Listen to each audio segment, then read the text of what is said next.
Bienvenidos, bienvenidas, bienvenides una vez más a este maravilloso encuentro. Quiero agradecer a la comisión organizadora por invitarme a ser parte precisamente de este colectivo, abocado a pensar cuestiones que nos interpelan en un año tan difícil como complicado, un año singular que plantea muchos desafíos.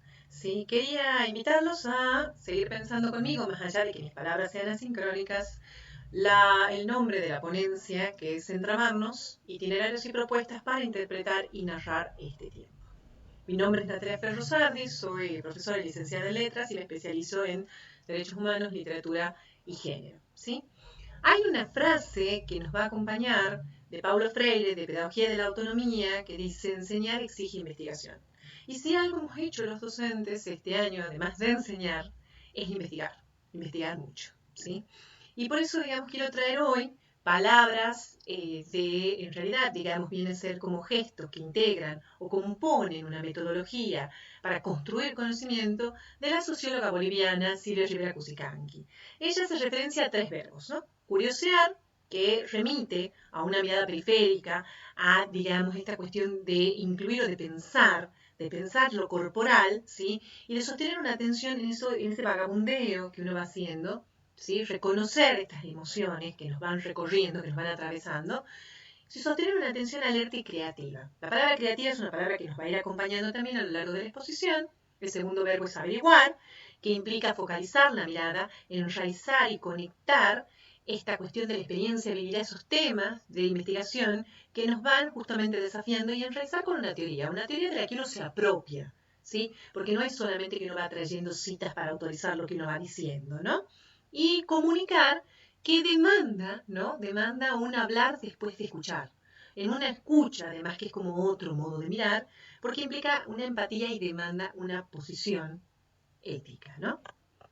Bien, en esto de curiosear, yo pensaba, digamos, en este año singular, en este año que yo había dicho complejo, y se me venía en la cabeza, sobre todo, digamos, en la parte del aislamiento. Tengo amigos historiadores y con ellos siempre voy conversando, y me insisten mucho en la necesidad de historizar siempre el tiempo recorrido, ¿no? Y en este curiosear, digamos, en ese momento que tuvimos también como del aislamiento, venían a mí estas imágenes que me han acompañado todo este año, de mujeres mirando frente a ventanas, ¿sí?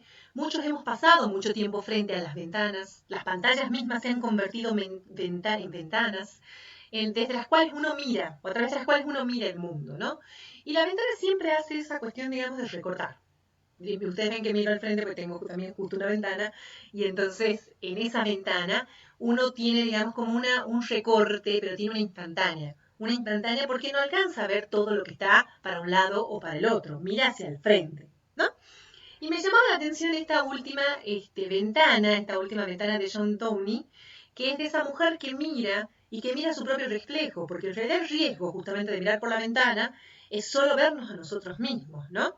Más allá, digamos, de los costados, ¿no? Y eso es, digamos, por eso volver, digamos, a Rivera Cusicanqui con esta cuestión de sostener esa mirada alerta y de enraizarla a la teoría y seguir pensando, bien, que el mundo también sucede en otra parte, ¿no? Pero hablando de mundos, justamente, también quería traer palabras de Claudia Piñero, que pertenece a marzo del 2020, en donde ella escribe un artículo que se llama El oráculo de las palabras, en la revista Anfibia, y que dicen: el mundo que miramos a través de la ventana es un mundo que ya no existe, como una estrella que murió hace tiempo, pero que seguimos viendo porque su luz tarda años en llegar a la Tierra. Lo que vemos ya no está. Sin embargo, y esto es lo que más inquieta, aún no sabemos cómo será el nuevo estado de cosas que viene a reemplazar aquel del que solo nos llega su antigua luz. Es cierto, ya no nos encontramos en aislamiento, hemos pasado del aislamiento al distanciamiento, ¿bien? Pero esto que vivimos, esto que nos está pasando, porque todavía no ha terminado,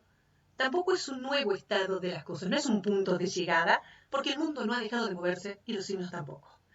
En estos 7 u 8 meses, ¿sí? La pregunta que me venía haciendo yo es: ¿qué sentimos o pensamos que ha cambiado de ese mundo que conocíamos o que se ha perdido? ¿Con qué pensamos o sentimos que nos encontraremos en ese nuevo estado de cosas, insisto, al que no hemos llegado porque no parece interpretar o querer anclar el sentido de lo que nos está sucediendo, como colectivo o de manera individual, y se encuentra que eso sigue, digamos, cambiando, ¿no? Entonces, habitamos, ¿sí?, un presente, un real absoluto. Y en ese real, a mí la verdad que se convierte, digamos, como en un momento en el que yo vuelvo, me empujo, me siento atraída mucho por la ciencia ficción. Yo insisto que la ciencia ficción bien escrita es la más humana de las ficciones, porque es desde un presente, ¿sí? Que se toman elementos de un pasado, de un proceso que se viene dando, para proyectarlo e imaginar un futuro desde el que la crítica es a ese presente, ¿no? Entonces ahí en eso juega, digamos, un papel fundamental la memoria. Una memoria que es espiral, que es azulejo, que es gesto duplicado, que hace memoria flexible, que es un acuerdo, que es disenso también, y que es un telar que va entramado con distintos hilos subjetivos, colectivos, comunitarios, que es caleidoscopio, que está hecho de sentidos, ¿no? De sentidos, olores, texturas, imágenes y sentidos. Y pensaba en estas dos películas, siempre recomendadas, Alien 1, ¿no? Que lo que hace justamente es hablarnos desde ese pasado a este presente, de estas cuestiones, digamos, estos intereses humanos que terminan precisamente atentando contra la supervivencia y la organización colectiva, ¿no? Y Perfect Sense, que es en los que los protagonistas van atravesando, están siendo cercados por un virus que afecta a los sentidos. Afecta el sentido del tacto, del olfato, del gusto, y cómo se va impactando en ese encuentro, desencuentro, en esas fricciones, que son interesantes para seguir pensándolos hoy, porque yo les aseguro que cuando uno pueda desprenderse un poquito, y para eso, digamos, es necesario leer y escribir, interpretar y escribir y narrar este tiempo y lo que nos está pasando en este tiempo, cuando uno haga esa memoria, uno va a poder encontrar o recuperar el momento o una escena cuando la enfermedad ha cobrado nombre propio. Cobró nombre propio porque venía siendo ese virus de China y se fue acercando y estuvo ahí casi a la vuelta de un avión, de un estornudo, ¿no? COVID, que trajo estas modificaciones en las variables de tiempo y de espacio. Un tiempo singular, complejo, se ha llamado excepcional, un tiempo de intermitencias, enrarecido, pausado, hay cuestiones que se han vivido de manera más acelerada, hay personas o grupos que insisten en sostener este 2020 como si no estuviese pasando nada, ¿no? Y pasan y siguen pasando muchas cosas en un espacio restringido, recortado, distanciado, confinado, transgredido, en esto en donde lo privado ya directamente es como que se desdibujara con lo público, porque uno educa en casa, para la casa, desde la casa y a través de la casa, porque ha ido ocupando distintas habitaciones. Y estas modificaciones, en este momento de crisis, que es una crisis local, una crisis regional, global, ¿sí? Se hacen visibles premisas sobre las que se organiza la vida social, ¿sí? Porque eso hacen los momentos de crisis, lo que hacen es visible eso, ¿sí? Y acá nos invita a pensar, digamos, qué sucede con las ciudadanías, con los derechos, y si podemos hablar de los derechos o hablamos de privilegios, ¿no? Bueno, de ahí es que pensamos justamente en educar en sindemia. Hay autores que hablan de sindemia, hay autores que hablan de pandemia, ¿sí? En una educación en una serie de aprendizajes que los docentes, fíjense, traía yo este meme que dice trágame tierra y escupime después de la mudanza, porque nos hemos tenido que mudar forzadamente, hemos tenido que ir aprendiendo toda una serie de habilidades para poder sostener la educación como derecho y entender la diferencia entre una educación a distancia y una educación virtual y mediada por la tecnología, ¿no? Diferencias que las van a ver con otros especialistas, las van a ver de una manera porque ellos justamente saben mucho más del tema, pero que yo traía para preguntarme qué condicionantes y qué desafíos implicó e implica, ¿no? Ustedes van a ver que yo siempre voy a sostener este presente, porque los escenarios futuros, ¿sí? Indican, si uno mira hacia Europa, indican que en el mejor de los casos uno vuelve de manera completa a las aulas, pero también podemos pasar a esquemas mixtos, ¿no? Un avance, digamos, o intermitencias, y entonces ahí uno va como mixturando y va mezclando y va haciendo uso de recursos y herramientas y estrategias que sean como esta mudanza, un ir y venir de lo presencial a la pantalla, de lo presencial a la pantalla, porque la pantalla implica todas estas cuestiones para justamente dar las clases. Entonces, ¿qué? ¿Cómo enseñar para que los alumnos transfieran lo aprendido a situaciones, a otras situaciones y en particular a la vida real? Es una pregunta que se hacía Camiloni en 2016 y que sigue siendo válida, ¿no? Yo veo estas escenas, veo estas imágenes, a mí me gusta mucho trabajar con imágenes, y es cierto que, como vamos a ver, muchas políticas educativas han buscado justamente sostener esto, sostener, insisto, la educación como derecho, como un derecho de todos y el acceso, porque digamos, a ver, hay una cuestión, digamos, que se hizo visible que tiene que ver con esto de la disponibilidad de recursos, ¿sí? La disponibilidad de recursos y el acceso a los mismos, ¿no? Y esta otra imagen, fíjense, es lo que traza, digamos, esta imagen divide la inequidad. Hace visible precisamente que la situación y que estamos, digamos, compartiendo la misma tormenta, como es una imagen que se ha usado, pero no necesariamente el mismo barco, ¿no? Esta otra imagen amarilla dice: yo espero tener una cómpula, profe espera la tarea, y esto que también nos ha atravesado mucho a los docentes, porque somos también nosotros quienes hemos estado justamente con esta cuestión de usando el wifi del vecino en clase virtual, todos pixelados, los profes, digamos, con el meme del perrito y del perrazo, teniendo que aprender a manejar videos, editar videos, mandar audios, armar grupos de difusión, cerrar, revisar prácticos, explicar, alfabetizar, digamos, en cuestiones tecnológicas, no solo a los chicos, sino también a las familias, ¿no? Porque como dice Yolanda Reyes, uno se encuentra es cómo acompañamos, la pregunta que nos atraviesa, es cómo acompañamos a esa célula educativa en la que se convierten esos adultos que justamente acompañan a esos niños que han visto también interrumpido una cotidianidad, ¿no? Bueno, y aquí, si bien es cierto que vengo citando, mencionando, vengo justamente apropiándome de distintas teorías, traigo el segundo verbo de Rivera Cusicanqui, averiguar, y traigo las palabras de Carlos Escliar, que dice: nos hemos acostumbrado demasiado a la vida hacia adelante, un niño crece, deja de ser niño, trabaja día y noche, muere, una niña se hace mujer, escribe sus memorias, desfallece en el intento, muere, una respiración curiosa nos impulsa a los sueños después, a las ideas después, al descanso después, pero después ya no queda margen, no hay tiempo, la vida se aplana y estrecha en sus extremos. La vida hacia adelante es una quimera cuyo sentido demora en comprenderse, y al hacerlo en ese extraño instante que nos damos cuenta que la vida no era hacia adelante, la vida era hacia los costados. Y esa es la mayor trampa, precisamente, de las pantallas, ¿no? Las ventanas, las pantallas, y que hemos ido descubriendo y que hemos ido justamente confirmando, porque hay gente que ha venido estudiando la cuestión precisamente de las pantallas o de uno o de los chicos frente a las pantallas en otros contextos. Hay algo que se sostiene, que lo señala Casani, que es actividad y creatividad en espacios informales a ellos, no nos convierte en expertos en la comunicación social, formal o escolar. Eso es cierto. Bien, hemos tenido de nuevo que ir aprendiendo sobre la marcha, ¿sí? Aprendiendo mediante ensayo, error, ¿sí? También hemos revisado esta cuestión de generar las condiciones para interpretar y escribir ese mundo.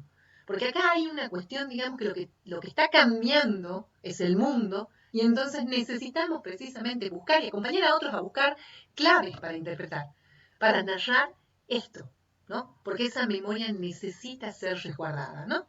Y también hemos ido justamente confirmando las tensiones entre visitar y residir en la red. Nos hemos tenido que mudar. Esa residencia estamos esperando que sea transitoria, quienes estamos acostumbrados a ir y volver de las redes, y las redes se vivía como algo aparte de la vida, y sin embargo es algo que nos ha ido alojando a lo largo de estos meses y también ha ido siendo posible algo de contacto, ampliando también las posibilidades de contactar. Se deben haber encontrado atravesando encuentros con gente de otros lugares, de otras provincias, de otros países, ¿sí? También algo que justamente hemos confirmado es la diferencia entre producir y consumir, leer crítica y acríticamente, y qué estrategias o qué recursos hemos puesto a disposición de nuestros alumnos para justamente que esa lectura en la pantalla no sea crítica, ¿no? Y hemos también justamente recordado que la mediación docente, la tarea docente es fundamental. Porque hay algo que se daba justamente en la presencialidad, hay mucho, mejor dicho, no algo, que sucedía en el aula, ¿no? Yo digo, llegaba Juan no entendía la consigna, señor, no entiendo, profe, no entiendo la consigna, no entiendo qué es lo que me está pidiendo acá. Y uno hacía, digamos, una respuesta, decía: está bien, Juan, tomo la pregunta de Juan y les respondo a todos los que tienen las dudas. A algunos que ni siquiera se habían planteado la duda, justamente, pero que al escuchar, digamos, la duda de Juan, toman eso y aprenden. O sea, había un aprendizaje que se daba hacia los costados, sobre todo, digamos, cuando uno piensa la autonomía como un objeto de enseñanza planificado, ¿no? Toma aquí a Rebeca Anijovic, Gestionar la diversidad en las aulas, que es un libro bien interesante, y ella habla de esta interacción con pares. La interacción con pares, que es lo que hace precisamente porque uno no está frente, digamos, a una isla en donde son todos Robinson Crusoe y cada uno va autoaprendiendo, monitoreando los recursos que utiliza. En esa interacción con el par se ponía en juego también esta cuestión precisamente de: no, ¿y vos cómo resuelto el problema de matemática? A ver, contame, no llegaron a la parte de tal del libro porque ahí está buenísimo.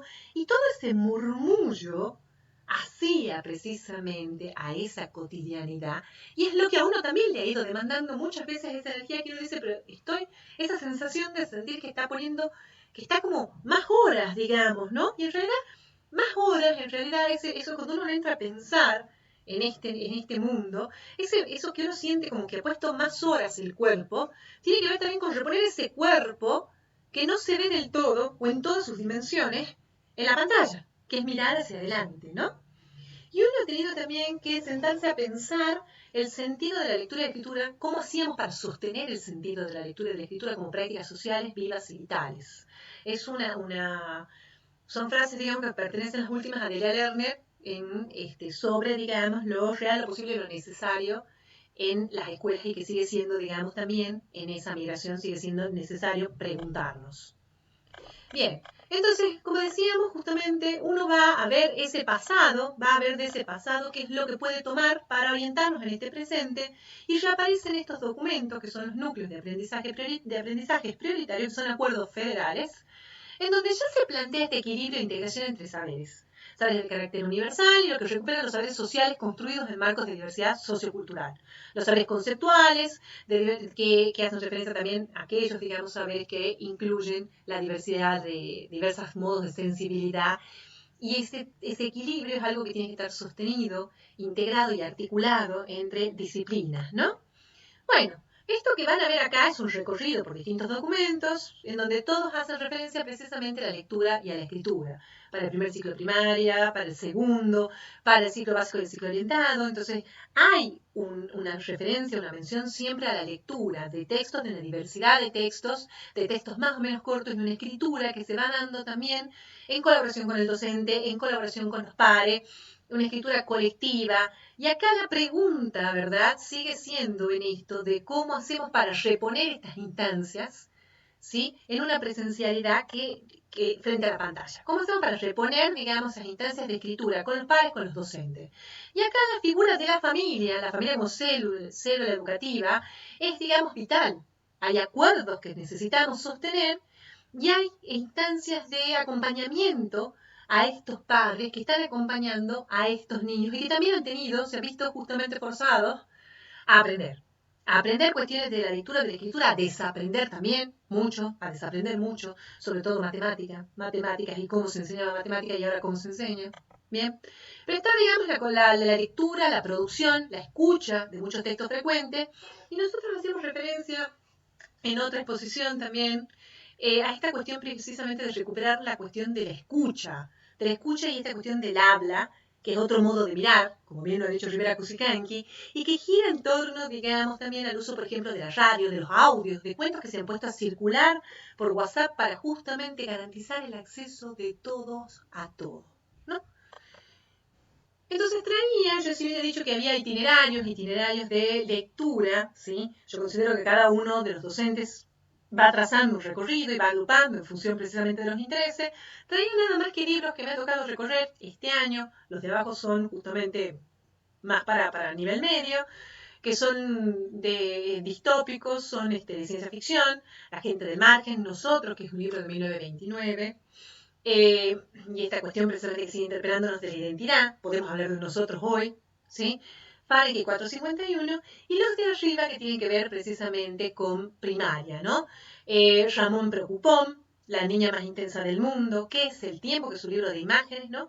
¿Qué es el tiempo y cómo ha sido el tiempo y cómo hemos sentido el tiempo en esto que esperamos que sea un entretiempo, ¿no? Una invitación de nuevo a leer, porque estos libros se encuentran disponibles en la web. Yo he puesto nada más, digamos, que la cuestión precisamente de un link que pertenece al de Niña Bonita, precioso el libro, de Ana María Machado, como muchos de los libros de ella son hermosos, y que están disponibles, y quería justamente traer el link a modo de ejemplo porque se encuentran o pueden ser recuperados de la red, ¿no? Hemos dicho justamente curiosear, hemos dicho averiguar, hemos dicho también comunicar, ¿no? Comunicar, que era justamente escuchar antes de hablar. Y en esa escucha, en la que han sido ya bastantes las investigaciones o las encuestas o los estudios que han ido recuperando lo que los padres, lo que esta vida en suspenso, como la han llamado algunos intelectuales, nos ha puesto precisamente o nos ha demandado a cada uno de los actores que hacemos precisamente a la escuela, nos han demandado para justamente sostener de nuevo la educación como derecho, ¿no? Y hay una sensación, digamos, en eso de una de las madres, de las voces de las madres, diciendo, yo no tengo impresora, tengo que copiar toda la tarea a mi hijo, no tengo acceso tengo apenas datos en este momento, la maestra me ha dicho que le mande el mensaje a la Juana para que la Juana le comunique a ella, o solo le puedo mandar a la mami del SEBA, porque uno también necesita pensar estas cuestiones, las prácticas estas de lectura y de escritura, no solo la vitalidad, sino en términos de democracia, ¿no? ¿En qué medida garantizan? Son prácticas democratizadoras o en qué medida, digamos, uno termina restringiendo, ¿no? El acceso de todos a todos, ¿no? Y hay una necesidad en esto también de renovar acuerdos, esta vida en suspenso, esta continuidad, esta discontinuidad o esta interrupción, digamos, de lo que veníamos, porque no es el 2019, ¿sí? Y esperamos, digamos, que el 2021 nos lleve a una presencialidad. La pregunta es cómo reponemos o reparamos lo común, porque muchos hemos estado, digamos, frente a una ventana y hay mucho frente a esa ventana, la ventana desde la que cada cual ha visto, que se ha perdido hacia los costados, ¿no? Entonces, ¿cómo reponemos y reparamos lo común? ¿Sí? Bien, hay unas palabras de Janet Rodari que hacen referencia, dicen, digamos, la fantasía no está en oposición a la realidad, es un instrumento para conocer la realidad, es un instrumento que hay que dominar. La imaginación sirve para hacer hipótesis y también el científico necesita hacer hipótesis, también el matemático lo necesita y hace demostraciones por absurdo. La fantasía sirve para explorar la realidad, por ejemplo, para explorar el lenguaje, para explorar todas las posibilidades, para ver qué resulta cuando se oponen las palabras entre sí. El libro, la frase, digamos, el párrafo pertenece al libro La gramática de la fantasía, es un libro precioso, ¿sí? Pero además, digamos, no es necesario recordar que Janet Rodari atravesó las guerras mundiales y en esas guerras mundiales él hablaba justamente de la relación entre lenguaje y mundo, de lo arbitrario de esa relación entre lenguaje y mundo, ¿no? Y yo pensaba, uno no está en una guerra, eso es una metáfora, digamos, a la que no me gustó, con la que no me quedé cuando se interpretó, digamos, este encuentro, desencuentro, el impacto, digamos, del virus en las vidas cotidianas nuestras. Pero, digamos, hay algo que tiene que ver con esto de que sí, digamos, se parece a la cuestión de la guerra y que tiene que ver con, eran niños viviendo en un mundo que no terminaban de comprender, no terminaban de comprender la arbitrariedad, no terminaban de comprender la crueldad y que en ese momento la escuela, digamos, justamente enseñaba el lenguaje, enseñaba una lengua, la lengua del sí. ¿No? Una lengua que promovía la aceptación y la resignación frente a un mundo. Había que aceptarlo tal cual era, ¿no? Y Janet Rodari escribe todo este libro buscando justamente en su encuentro con los niños, con esas infancias, no solo hacer legible ese mundo, sino justamente hacer de la lengua una geografía de la cual cuestionar el mundo y que cada una de las criaturas elija la lengua y elija los sí en su lengua y elija cuándo esa lengua le sirva para decir que no, ¿no? Y entonces yo traía de Rodari esta cuestión, digamos, de la fantasía como un refugio y del rol adulto para hacer comprensible ese mundo, que es una incógnita y que resulta, y que termina, digamos, siendo arbitrario para las infancias, ¿no? Entonces aquí digo esta cuestión de la curiosidad, ¿sí? De averiguar y de comunicar y de escuchar precisamente a estas infancias y de invitarlas a narrar y a interpretar lo que nos ha ido y lo que nos sigue pasando como mundo, ¿no? Como sociedad. Entonces traigo, digamos, propuestas que tienen que ver con un taller de escritura, de Andreto y de la Dore. Tiene un montón de otras propuestas, aquí solo traigo, digamos, 3, y fíjense que tienen como 58 ejercicios, el banquete, el otro mundo, va discriminando, digamos, bueno, para chicos, para jóvenes, y va haciendo una adecuación.